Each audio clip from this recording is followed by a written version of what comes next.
Hello, everyone. My name is Cameron Maynard, and this is my capstone multimedia digital project for the Sports Journalism Master's Program at St. Bonaventure University. Today, I'm here with David Jones, who was a standout football player at Belfry High School in Kentucky before going on to play collegiately at the University of Kentucky and then being in training camp with the Baltimore Ravens. So, David, the first question I have for you is, can you kind of just tell me just what where you were raised, when you were young, and just what your family life was like.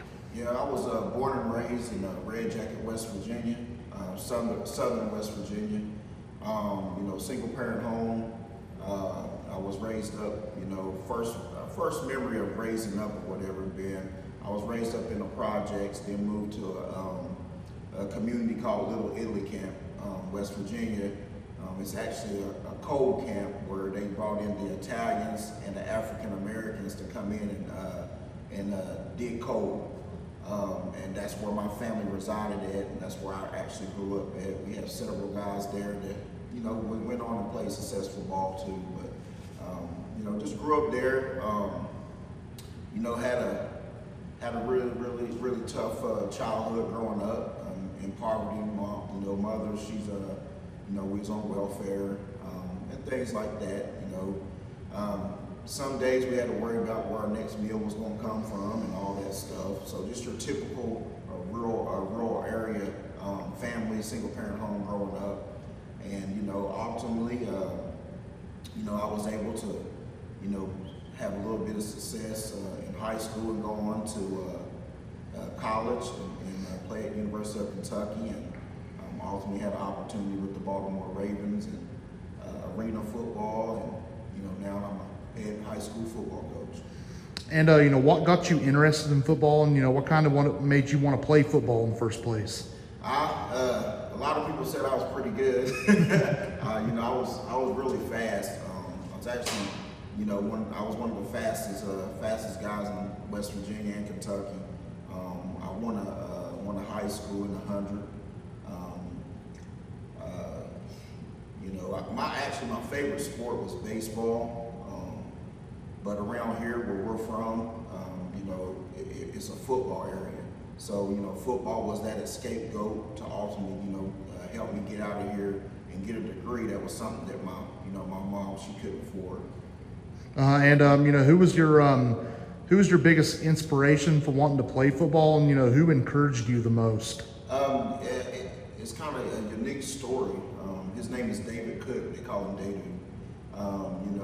He had never had no relations with my mom. He actually was a coach of mine. I was around 12 years old when I met him. And he the one to ultimately change my whole life. His guidance, his love for me, because I didn't know how to love. Not growing up with the father, you don't know how to love. And just his pure care for me, because he was a white guy. And around here, that wasn't likely around where we're from and stuff. And it was him. He encouraged me every day, and I developed confidence, and confidence from talent. That's two things that you can't beat. So he gave me that confidence, and still to this day, that's who I call my father. And at a certain point in your life, I believe you were at May 1 High School before you went on to Belfry to play football. So if you don't mind, just kind of tell me who was behind that, and how did all that transpire? That's where I'm here. I'm from May 1. Born and raised. We say we go to school at May 1, but I'm from Red Jacket, so it's a place in May 1. May 1 is our town seed. I played ball throughout my whole years there until the 10th grade. Then I ultimately, went on to Belfry, just for a better, and it was just bigger over there. They was getting seen a lot more and things like that, and ultimately playing for Coach Haywood. It seems to be common knowledge that Dadu, as you said, was a big influence in your life. Can you kind of just tell me a little bit about your relationship with him and just how that helped you with your football journey? He was just one of those guys that before I had met Dadu, I'm just a young kid, trying to find a way. My mom did everything she could, but where I grew up at, it was very hard and tough. Had a lot of drug activity with the older guys, and you know, seeing things like that, you know, make a young guy like myself growing up there want to go and do that. And I was just one of those kids, and you know, he ultimately, you know, just showed me the way. You know, but the key thing was I had to buy in. I know it wasn't easy for him dealing with me, but he never gave up on me. And you know, his granny, you know, she always made sure that he never forgot. You know, God, it was a plan that I was within his life and he was within my life. And you know, he never gave up on that, and still to this day. I mean, that's my pops. We talk every day. You know, anytime after every game, I call him up, or if he's here, we'll talk about it. And he still gives me the truth, still to this day. And you know, that's something that you can't find. And you know, once you started getting recognition for your football success in high school, you know, what colleges started recruiting you, and you know, why did you ultimately choose Kentucky? You know, who helped that come to fruition? David, you know, he spent days and days putting videos together of me and getting them out there. You know, and I actually, a lot of people don't know, I actually was going to Ohio State University. I ultimately didn't pick there and went on to Kentucky. And that was, I think, a big reason with that was, you know, I was playing in Kentucky at the time, and I had a great relationship with the guy named Coach McBride that coached there, and I had a great relationship with Rich Brooks. And you know, that was one of the mighty factors of me, you know, going on to Kentucky. But you know, I had Virginia Tech, had offer by Virginia Tech, I had offer from Auburn. I had offers from everyone, I think, on the East Coast except for like Florida and Miami, and Alabama. And you know, once you got to Kentucky, you know, what was life like playing there? Oh man, it was awesome. You know, I never dreamed that I'd be playing on national television. And, you know, ultimately I was on ESPN, like the top plays on ESPN. You know, I played in the Swamp. I played at Alabama. I mean, it was awesome coming from a small town guy from Southern West Virginia, Eastern Kentucky. And when you play at Kentucky and you're from Eastern Kentucky, Southern West Virginia, you know, it's a big deal. And it was just an honor, you know, representing the state of Kentucky, you know, where I offered to play my high school ball. And did you run into any problems playing at Kentucky? Oh no, you know, I was able to graduate in 3.5 years.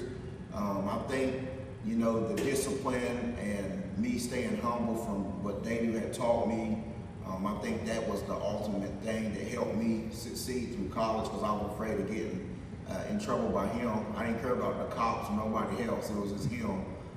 So, you know, that ultimately helped me, you know, keep my head down, level-headed, and, you know, just get my degree. I got a degree in social work, and I stayed, you know, for the 4-week and the 8-week to make sure I got my grades and all that good stuff. And so it was a humbling experience, but I never got in any trouble down there or any issues at all. You know, of course you had your ups and downs with your injuries and stuff, but other than that, you know, it was a clear path.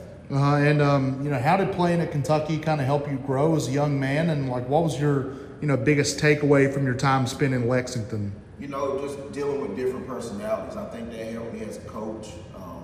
You know, and dealing with, you know, different people of status. How to handle them and take them, and you know, just being a man of character and truth. I feel that, you know, if you can tell someone the truth and be truthful to someone, you know, that'll help you in the long run. And that helped me down in Lexington, you know, because Lexington's a big city.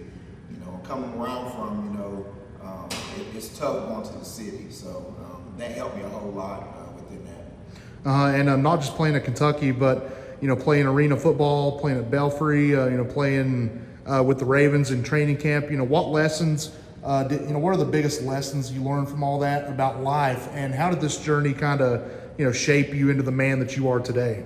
You know, a lot of it has to do with whenever you're in the spotlight, it seems like everyone is attacking you, you know, and I had to switch those up a little bit, you know, because I was a person, like, I was so humble and I was so appreciative of, you know, what people done for me to help me get to so far, and you know, so I've always had a big heart, you know, and it was hard whenever someone always tried to like disrespect me or say something about me or something. Like, I never could really understand that until I got older in age or up in the NFL, because it's a dog eat dog world there. But it's just some like things like that. And but at the end of the day, it taught me how to be a man.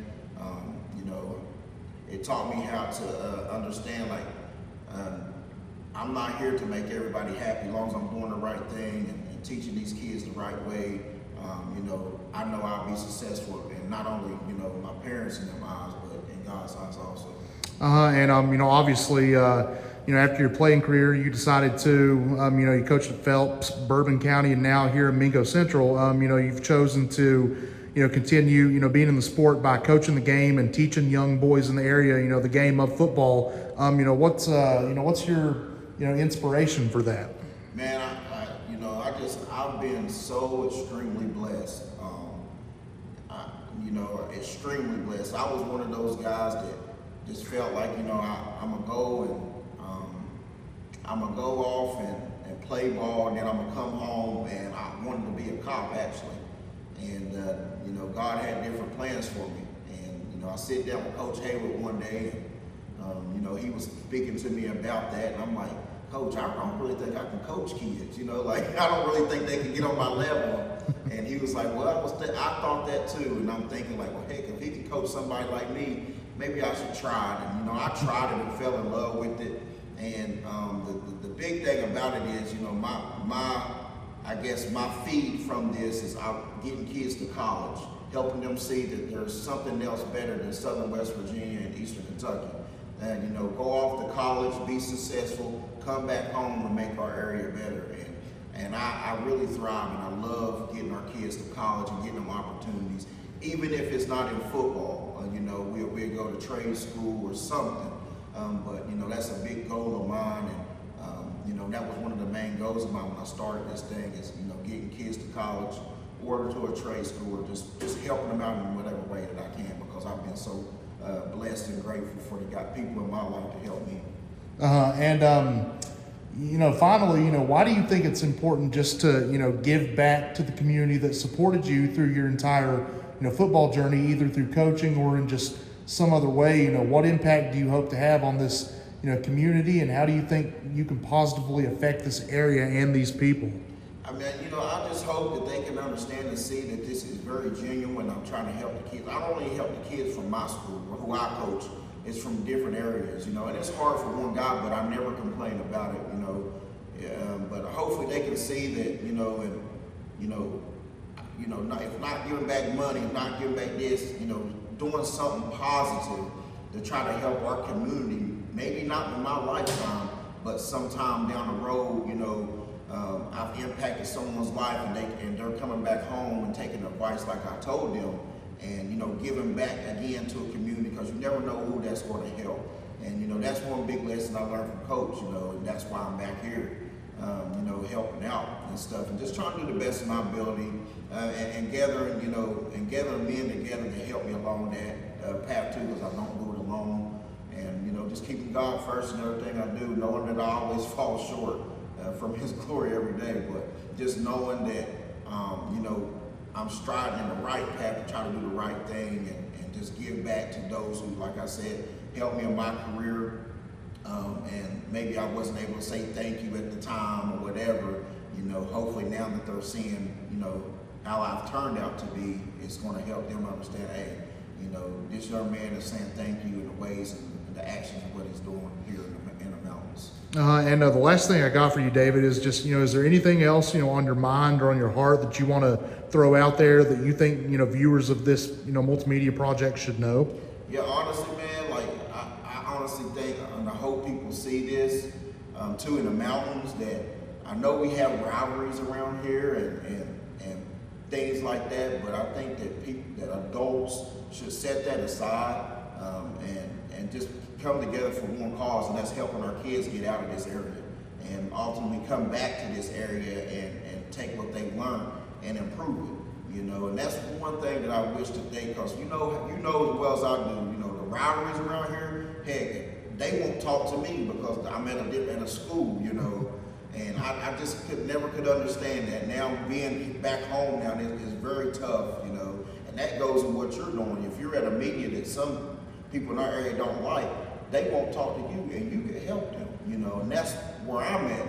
And that's what I feel that, you know, our adults need to understand and come together and set ego and pride aside and just try to help people. And, you know, the key thing is it's not about what you know, it's who you know, and they need to understand that. Mm-hmm.